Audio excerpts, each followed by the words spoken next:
my name is Scott Dubin. I'm the VP of Raise. Thank you, everyone, for making some time on this Thursday to learn a little bit more about the Raise process, the GPs that will be attending this year's Raise Global Summit, and a little bit into the trends and themes that have emerged from the selection process at this year's Raise. I'm joined today by my colleagues Joanna Drake and Adam Marchick. Joanna Drake is the co-founder and managing partner of Magnify Ventures. Joanna co-founded Raise with Ben Black 9 years ago and helped it grow to become the premier gathering of emerging VC managers and the LPs that back them.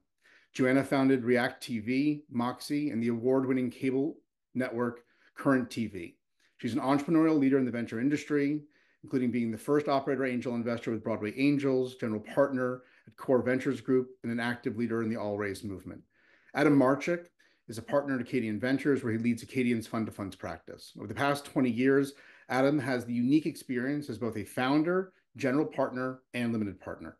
Prior to joining Akkadian, Adam managed the $2 billion venture capital portfolio within Emory's $10 billion endowment. Prior to Emory, Adam spent 10 years building 2 companies, the most recent being Alpine AI, which was acquired by Headspace. Simultaneously, Adam was a Sequoia scout and built an angel portfolio of over 25 companies. He started his career in engineering and product roles at Facebook, Oracle, and startups. Joanna, Adam, thank you so much for joining me today.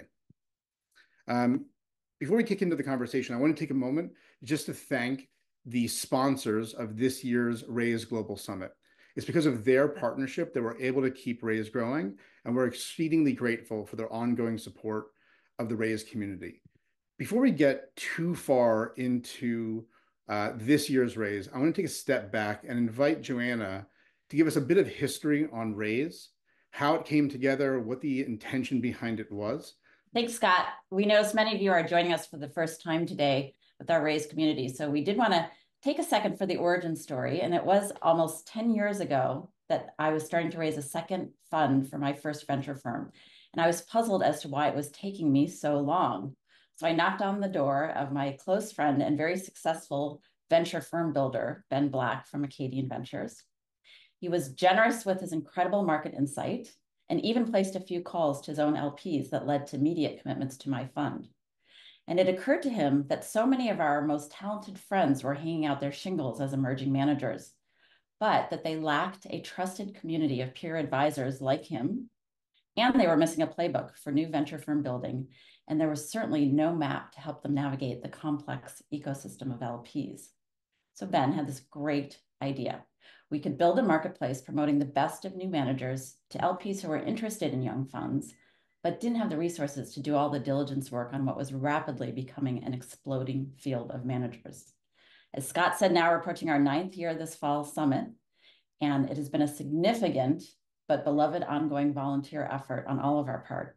And we're very proud that Raise has become the trusted filter of and showcase for the best of emerging leaders in venture.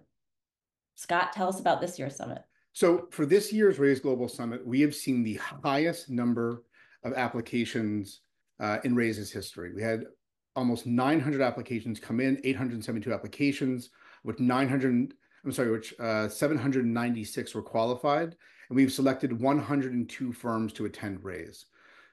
Those GPs that were selected to attend Raise, this year's process, because of the record high applications, was exceedingly hard. And we'll go into a little bit later the process by which we used to select those GPs. For any of those GPs which may be on this webinar, please know that this year, many good firms were unable to attend Raise. Please apply in the future and look out for announcements of ways you can stay involved and get further involved in the Raise community. Of those 100 GPs that were selected, they'll join right now about 300 vetted and curated LPs in attendance at the Raise Global Summit in the Presidio in October. Just as with GP applications, LP applications this year have also been a record high. If you are not yet registered for Raise, please do so as soon as possible. One thing that you'll notice is that at Raise, there are numerous different formats by which we give GPs and LPs the opportunity to connect. We have our classic main stage where 24 selected GPs will present in front of all LPs. We also have, in a bit of an evolution from prior formats, this year we have less panels, but still about 30 GPs that will be presenting on thematic panels moderated by thought leaders from across VC in the industry. In prior years, we've had smaller number of roundtables, but this year we've grown that number. The purpose of the roundtable is to help breed organic relationships between GPs and LPs in a smaller format to allow for true connection between GPs and LPs. This year, there'll be 21 roundtables held between GPs and LPs. In addition to all of this, all of the selected GPs will be included in our emerging manager database. For those who have not yet used our emerging manager database, it is a collection of not only our selected GPs, but all GPs who applied to raise. It's an unparalleled data set, which gives you the ability to filter and access emerging VC managers from around the globe based upon geography, thematic focus, AUM, and track record. That database is exclusively available to GPs that are selected to attend raise. What I'll do here is I'll pass back to Joanna to go a little bit further into the GP selection process and the ways in which our limited partner selection committee goes through the process of selecting the 100 GPs that can attend raise. We've been evolving the selection process since year one, always with the goal of being more thoughtful, more rigorous, and as unbiased as possible.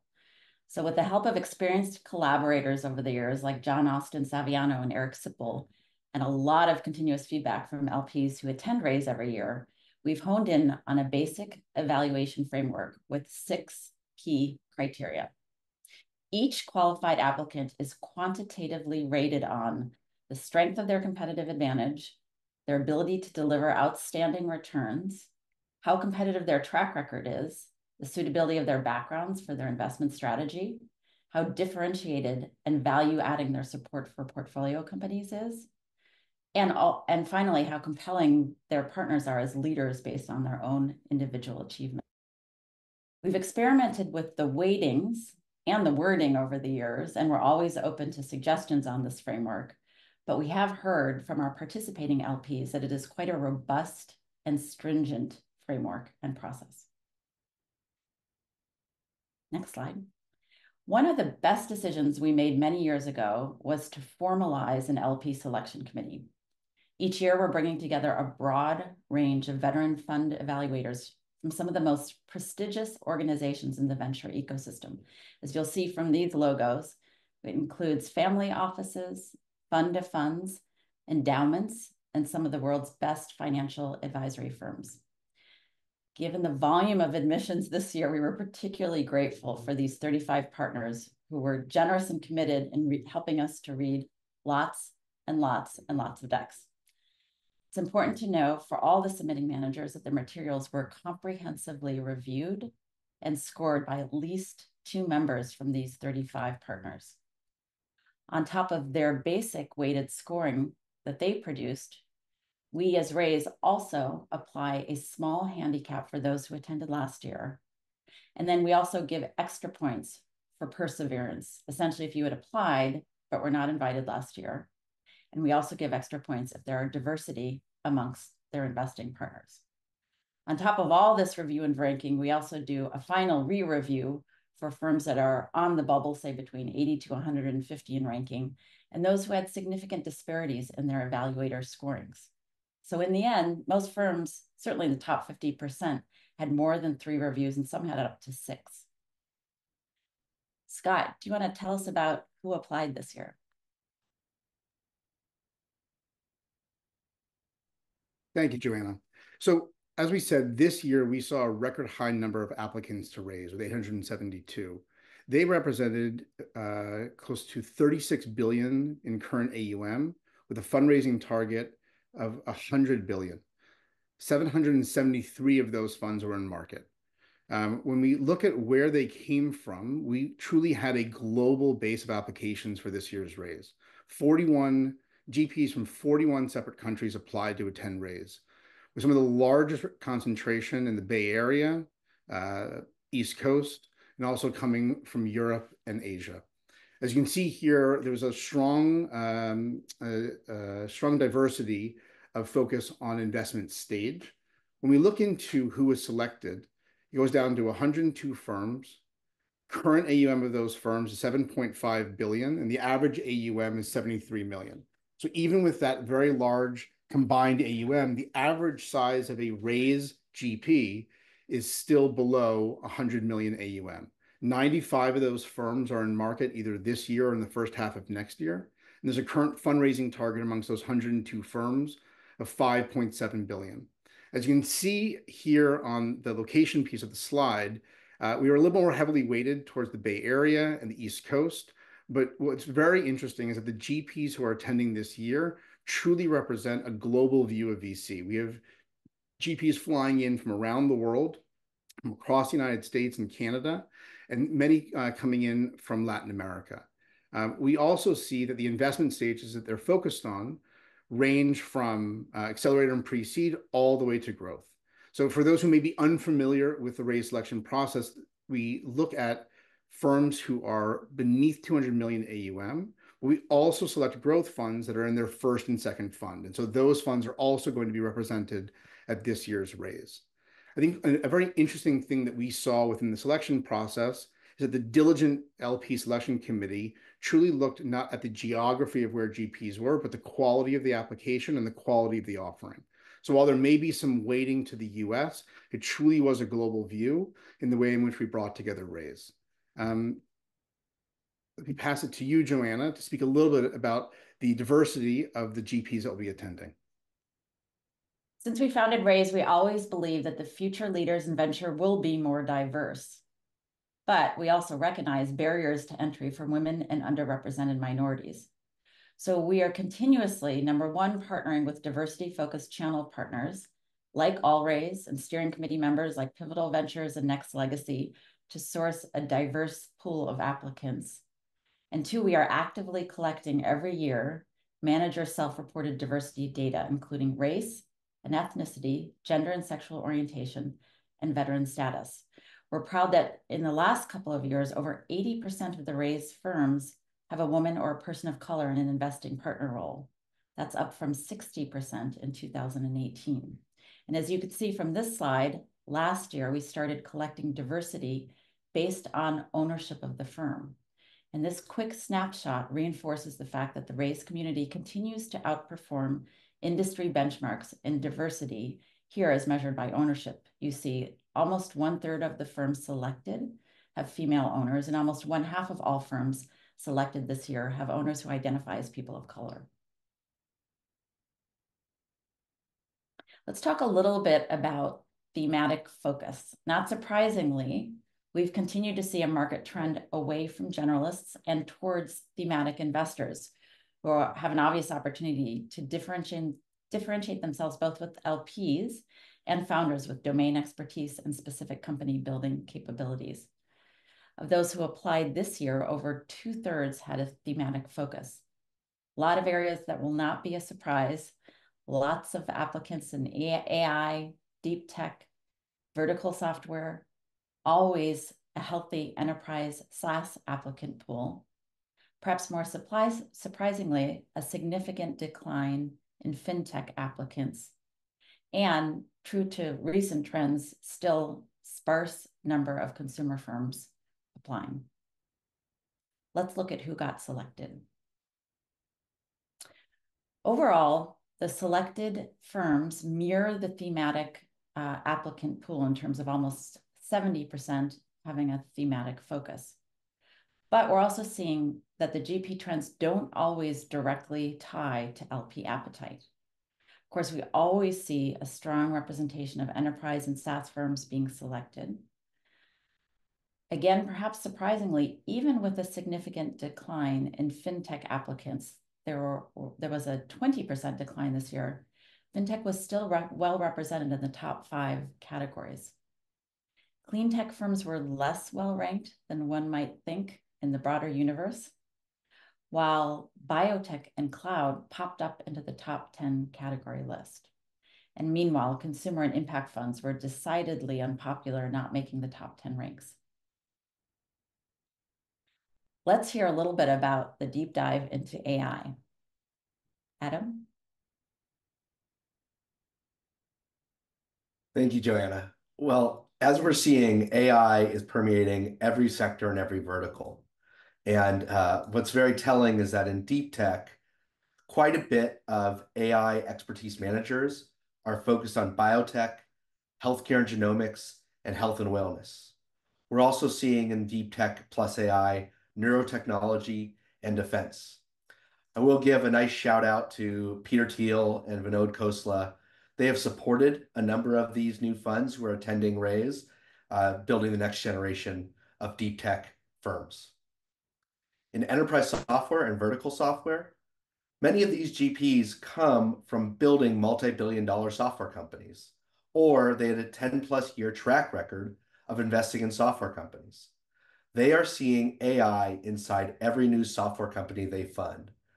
This emergence of AI inside also very much applies to the marketplace vertical. In cloud, we're seeing new tools and infrastructure to support these AI applications. An interesting new opportunity is that with all these AI products, tools, and innovation, how do AI engineers collaborate and share findings and tweak models together? So collaboration in regards to AI is also an emergent trend. In fintech, we are seeing a number of technology-enabled services where they were traditionally 20% gross margin companies becoming 60 or 90% gross margin companies because of AI inside. What will be great the day of Raise and with the Raise participants is for LPs. Do they prefer a fund that selectively invests in AI, where half the portfolio will be AI, or that they're all in on AI? If you want to dig deeper into AI investments, we are hosting our next webinar on October 16th. Email me at adam@akkadian.vc to find out more. Now, let's get to performance. While we have a number of exciting new funds raising Fund 1 coming to Raise, we also have a number of VCs that have quietly been crushing it for years. If we look at managers that had funds before 2017, one fund had over a 10x TVPI and a 5x DPI. Another had an 8x TVPI and a 4x DPI. And a third had a 6x TVPI. Oh, I almost forgot. We have a 30x TVPI fund that's 25x DPI. And that firm followed it up with another top decile realized fund. If we get to the more recent vintages, and we are fans of Carta and their new benchmark index, if you look at the top quartile of 2.5x TVPI, well, Raise has 10 of those coming to the conference, including a few 5x TVPIs from 2017. If you look at the top quartile of 2018, which is a 2x TVPI, well, Raise has 10 of those coming to the conference, and a fund that is top decile TVPI and almost 2x DPI, which I have to assume is 1% DPI in the 2018 vintage. In 2019, top quartile is 1.6. Can anyone guess what I'm going to say? Raise has a bunch of these coming to the conference. But also what's interesting, a number of these funds are high performers at institutional scale, showing their ability to drive returns in sizable funds. The trend of outperformance continues in 2021 and 2022. And the biggest takeaway is that at Raise, you are fishing in a better populated pond. Back to you, Scott. Adam, let's dig in there just a little bit more. If you would put on your ex-allocator hat coming from Emory, when you think about the value that Raise has to professional LPs, especially given, as you put it, a better pond to fish from, how do you think of the value not only of Raise, but of the emerging manager database?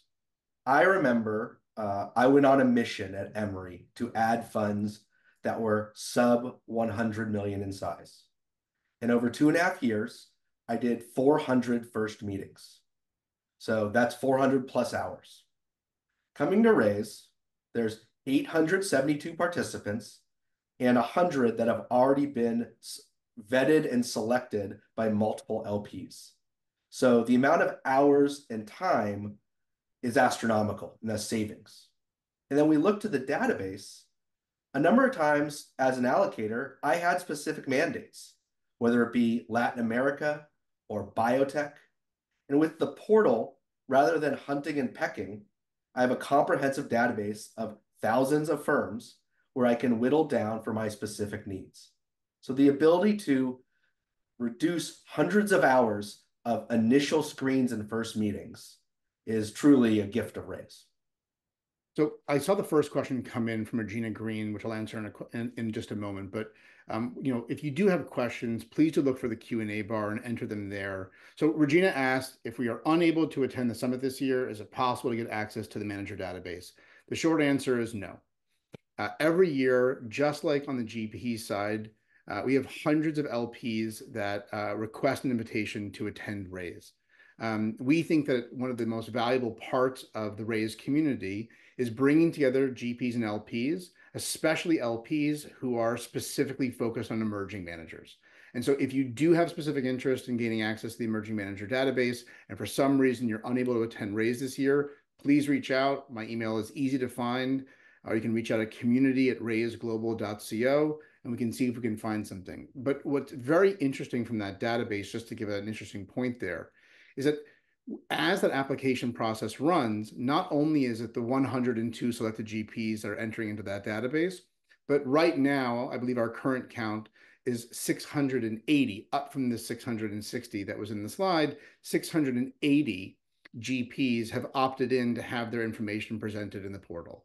That includes track record information, access to their deck, the ability to connect directly with a GP. As one LP at a large West Coast foundation recently said to me, that portal allows her to set a target list with less time, less effort, and to access managers that she's not seeing in other portals and other databases. So we see that as a large benefit. We want to make sure that that is gated to only the LPs that are attending Raise and vetted into that community. Joanna, you spoke a little bit earlier, and again, please do send through any questions in the Q&A bar. You spoke earlier, just one second.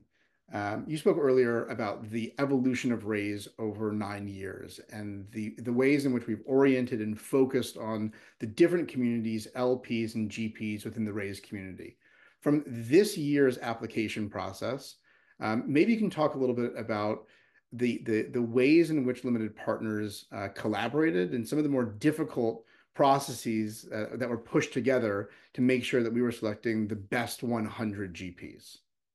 Yeah, it was an incredible effort this year to get to the invitations because of the quality, not just the volume, but the quality, the diversity, and the excellent profiles of so many applying firms. In the end of the day, as I mentioned before, once we got through the basic quantitative to LP contribution ranking from the LP selection committee, we stand back and we reread all of the top ranked, call it 150, but in this year, I think we got up to 200, where we actually did a reread from at least 2 to 3 additional reviewers, just because the quality and the caliber was so high that we didn't want to have one small score not enable an outstanding emerging manager to come.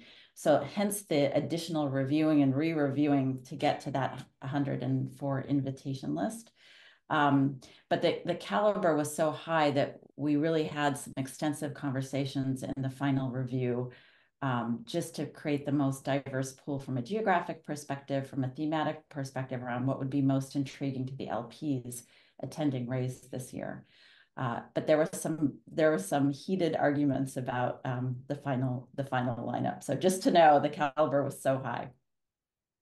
I often remark to GPs during the process who are reaching out for advice that the Raise application process is the most brutal version of the inbox, right? You're sending in your deck, some base information, and then things go quiet. And in the Raise experience, things go quiet for potentially 60 days. And in that time, you can't make adjustments, you can't answer questions. So it's very difficult. But I think that one thing that stood out for me as someone who is newer to Raise is that the process is built to assure that no one finger can weight the scale. that no single LP voice has control over the way in which that process works, that there's no, there's no mechanism for favoritism truly within the raise process. You're asking LPs to weigh in. And I think that process alone helps guide towards the quality of what we're seeing. There's a couple questions about database I'll get to in a second, but I think specifically there's a question for you, Adam, about some of those biotech trends of whether or not you saw a specific focus on pharmaceuticals, medical devices, and diagnostics. And maybe you can just talk a little bit further about where you're seeing AI crossover into biotech and the difference there between an AI specialist and an AI generalist. Where does a generalist tend to push into those spaces? And as you as an allocator, how do you consider an AI generalist for a specialist, especially in a subsector as complicated as biotech? This part of it is, what is the spike that is different and new this year to last year? And I actually had it really well encapsulated by something a biotech founder told me. He said, you know what, Adam, every drug discovery company is now an AI company, or at least a machine learning company. So the spike I've really seen is drug discovery, pharmaceuticals powered by AI. That's really the spike, as opposed to diagnostics or other things around healthcare and biotech. Interesting. Joanna, one point that we spoke about a bit earlier as we were preparing for the call was this focus on East Coast and West Coast and the ways in which there's been some concentration around the Bay Area. Maybe you can talk a little bit about the evolution within Raise. Now that close to 900 GPs are coming in, what do you see as some trends or differences in trends in the firms that you reviewed and that you saw that are East Coast, or let's call them Bay and not Bay Area centered firms? Yeah, and just some context for the answer. We have really worked hard to attract a more diverse profile of geographic firms. In fact, many years ago, you might recall that we rebranded Raise Global. And Ben and the Akkadian team have in particular been reaching out and developing channel partnerships outside of the United States and continuing to expand our footprint. So we're working very hard to really diversify beyond California. I think in the early days, the great majority of firms were all California and mostly Bay Area. It is noteworthy to me, however, that even with this increasing diversification every year, the LP Selection Committee continues to rank higher the Bay Area firms. So if you looked back at the data this year, 25% of the applicant pool were from the Bay Area, but almost 40% were selected from the Bay Area. So there tends to be a continued bias towards Bay Area firms. But on a positive note, I think we have increased our East Coast representation in particular. So at least it's a more coastal balance. And we continue to see a very strong applicant of pools from LATAM, as well as from Europe.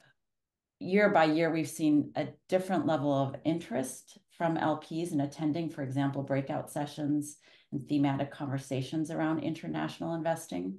But we continue to do our best to pull in the best of international firms as well. And you'll see more and more of that as we move forward. There's a question that came in, which is, on a slightly broader question. I'll read the question that's written. On a slightly broader question, with liquidity being a huge focus now, any comments on how LPs might be changing their valuation when it comes to liquidity tactics from emerging GPs, more explicitly from funds when they are pitching? So I think, Joanna, you can for sure comment on this on the GP side. Adam, you can put on that LP hat again. But let's talk a little bit about where liquidity factored in to the raise process, but more broadly, what we're seeing from focus on prior liquidity on DPI versus TVPI from LPs. Well, I'll just say a couple of comments and then pass to Adam, who's an expert on this front. But from a GP perspective, we have from day one, Ben has done a terrific job of shouting from the rooftops that the thing that matters most is DPI to LPs. And so that's been a continuous encouragement on our part to all applicants to please provide as much detailed track record information, and particularly on the DPI front, and pathways to liquidity. And I think over the years, we have seen increasingly dense and transparent and specific reporting on track records around DPI. So that's been quite helpful as we evaluate each year. So I think the first thing, which was a major trend this year, I think than 2 years past, is not everyone's trying to become a VC now.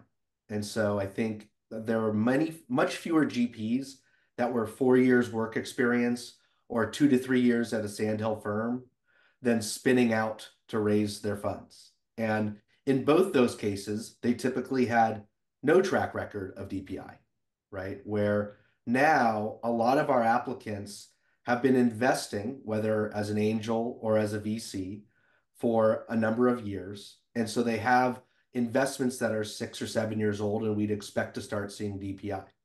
Now, as I look at the selected, I don't see a bias to the funds that return DPI.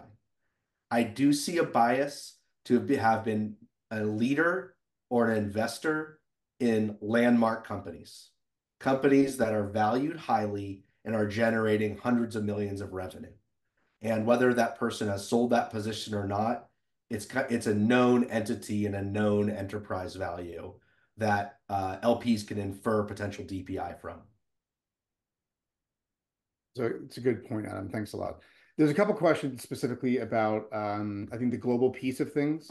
So to be very clear, we have GPs who are coming in from around the country in the not only Raise itself, but on the portal. You're able to look at not only the geography, but the geographic focus of those GPs. So if you have GPs that are focused on specifically investing in sub-Saharan Africa, specifically looking at the southeast of the United States, for instance, where Adam is based, right? All of these things are available, and those GPs will be presenting. And for most of those GPs who are in market, it's an opportunity at Raise to connect with them, very specifically. To the question of when will the list of GPs be presented, and I apologize if anything in the webinar title was a bit of a bait and switch. But we right now, all GPs who have been selected are in a quiet period until October 10th. And that list of GPs will first be released on the Emerging Manager Database, which again is being sent out to all registered attendees on the LP side of Raise. And then on October 10th, we'll make that list fully public. But until the 10th, those LPs that are registered for Raise have an opportunity to peruse them privately. There was a question earlier about whether or not there's a mechanism to select and request meetings with GPs. That is in the Emerging Manager Database. There is the mechanism that an attending LP has the ability to request a meeting with a GP. And this year, we've even set aside some tailored space for it at the venue, which is a nice addition from prior years, where GPs and LPs can connect in person at the conference. And I would add, in addition, Scott has done a good job of arming the selected GPs with their own social media promotion materials. So you'll be sure to be hearing from them directly out there in the universe as they're able to announce their participation in this year's Raise Global. Of course. So, I think before we break today, one of the things that I think for me is the most interesting about Raise is the curation of communities that are coming together for what we hope to be organic relationship building, and the ability for GPs and LPs to come together on really a flat playing field, unlike really something that exists outside of this. Oftentimes we talk about that Raise shows us what's next within VC. So, Joanna, specifically, you've spent 9 years helping to curate and build Raise. I'd love to hear from you how you think about it as a GP, right? As a GP who has raised that first fund, who has gone through that first process yourself, taking off your Raise hat and just thinking of it as, as a GP yourself, where do you see the value of Raise? And, how does that compare to other opportunities to connect with LPs or opportunities to connect with your colleagues that you see elsewhere in the VC ecosystem? Yeah, well, we designed the conference from the beginning to actually have a sense of intimacy, if you will. The demand for both LP and GP invitations is so high that we could easily expand beyond 1,000 every year. But the tone and the format of Raise is really intended to have spontaneous interactions between GPs and LPs. The fact that the ratio is typically 3 LPs to 1 GP means that there are unprecedented opportunities, whether it's over lunch or the cocktail party, or participating in a breakout thematic conversation, or just in the hallway to meet a fantastic quality of LPs for the GPs. And they're all there because they're interested in funds that are in their first, second, or third fund. So the informality, the intimacy, and the opportunity for spontaneous relationship building is quite high. And every year, we actually polled the GPs that attend to inquire whether they were successfully met new LPs and whether that led to formal relationships. And the data every year comes back with outstanding outcomes. So it's really an unusual ratio at quality and opportunity for spontaneous relationship building. That's my favorite part of Raise. Wonderful. Thank you so much, Joanna. So before we break, what I wanted to do just one last time to thank our sponsors. Again, without those sponsors and their support of the Raise community, it would be very difficult to keep this going over 9 years. And so I just want to take an additional moment just to thank all of our sponsors this year for their ongoing support of the Raise community. For those who have not yet registered for Raise, please do so. You can go to raiseglobal.co. The event is being held on October 24th in the Presidio in San Francisco. For any questions, either from GPs or LPs, questions on the database, please reach out to community@raiseglobal.co. And for anyone who is attending this webinar, I'll make sure to follow up with an email so that you can reply to with any outstanding questions. To the panelists, Adam and Joanna, thank you so much for making time today. And to everyone who made time for the webinar, have a wonderful day. See you at Raise.